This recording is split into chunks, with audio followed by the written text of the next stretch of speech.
Today's gonna be a little bit different, pretty casual, just kind of down to earth, because we're gonna talk to a friend, a neighbor, and a colleague, all happen to be the same person, about shakes, meal replacement shakes, protein shakes. I just happen to have friends who know a lot of information. So we're gonna hop over to her house, hopefully have a cup of coffee. There will be children underfoot, but birds of a feather flock together. I'm just excited to see what she's going to tell me about protein shakes so that we can share it with you.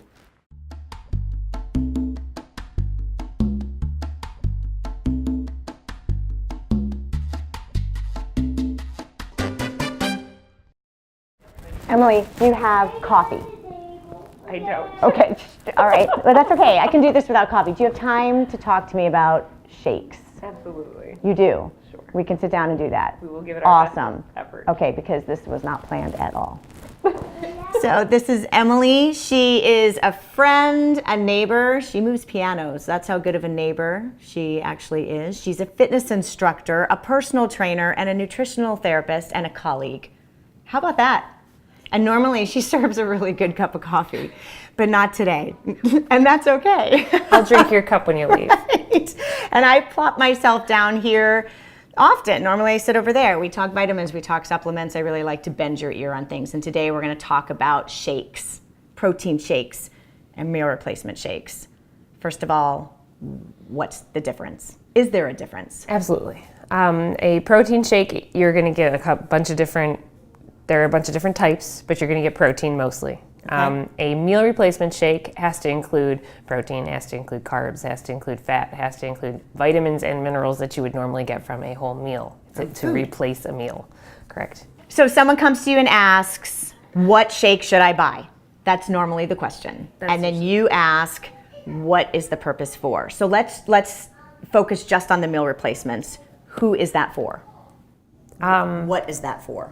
To replace a meal. So for someone, this is not an everyday thing either, in my opinion. It's something that you use a couple days a week when you are in a hurry to replace breakfast to start your day off right. So a nutritious, quick option. Or skipping, which isn't a great option Skipping would either. be worse, right? I'd eat the Wendy's chicken sandwich and skip a meal.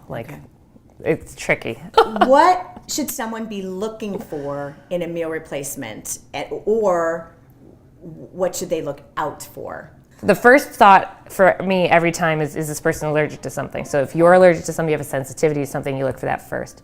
The next thing that you want to look for would be at least 30% of your daily vitamins should be in that meal replacement shake. Because if you think about, you get 3 square meals a day. Right. 30% of your nutrition comes from each one of those, then you have a couple snacks, okay. Right? Yep. So your shake, if you're replacing a meal, should replace about 30% of the vitamins you need throughout the day. Makes perfect sense. It is a meal. It's a meal. Great. Okay. So it should have vitamins, all of the vitamins and minerals that you need for the day in at least some quantity, at least 30%. Is there any type of general red flag for you that you're like, Artificial sweeteners are usually a big no for me, mostly because I have a history of migraines and I don't want them, so I try to avoid them, and artificial sweeteners are one of those that I look for. I watch out for things that purposefully speed up the metabolism. And there are certain nutrients that if you aren't getting them from your food and you're only getting them from your shake are going to speed your metabolism up. Okay. So what happens if you stop drinking the shake? Your metabolism slows back down.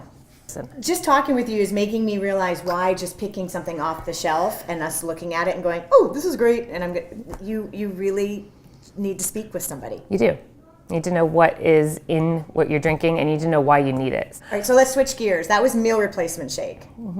Protein shake.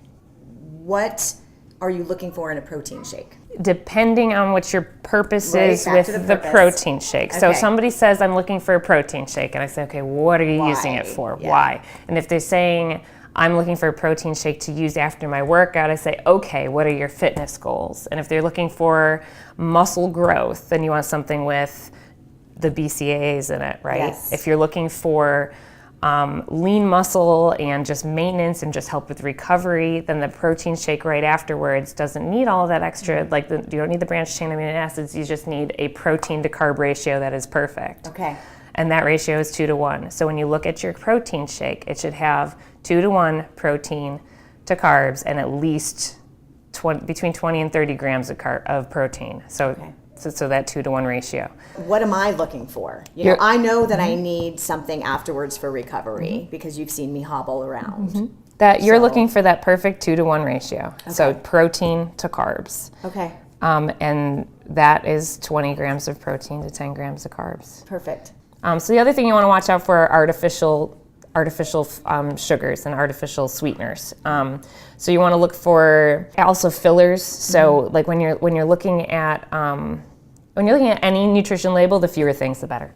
Got it. Right? So the fewer ingredients, the better. It's going to have some sugar in it. Yes, naturally. Okay, yes. Great. Especially because carbs are sugar. Right, but often people are like, it's only 1 gram of sugar. Great. Yeah, as if what's it made out of? How did you make that sugar? You know, or what is that? Okay, fabulous. I hear people often saying, I need protein, I need protein, I need protein, like it's magic. And I know we need protein, it's important, but how much protein do we need? The dietary guidelines for Americans say 10 to 30% of your calories should come from protein. Okay. And the others are that there's that 10 to 20% of your calories from fat, and the rest is carbohydrates. So what's an easy way to apply that? If you think that if you're going for 30% of your calories from protein and you have 3 meals and some snacks, then all 3 of those meals need to have protein because it's a third of your day. Okay, so warning, this is going to be just a little cheesy, but I had to be creative because we've been talking your heads off. So we have had a great time shaking it up with my friend and my neighbor and my colleague. And I have learned a lot, and I hope you have learned a lot. And so make wise choices when you are choosing a meal replacement or a protein powder for the health of it.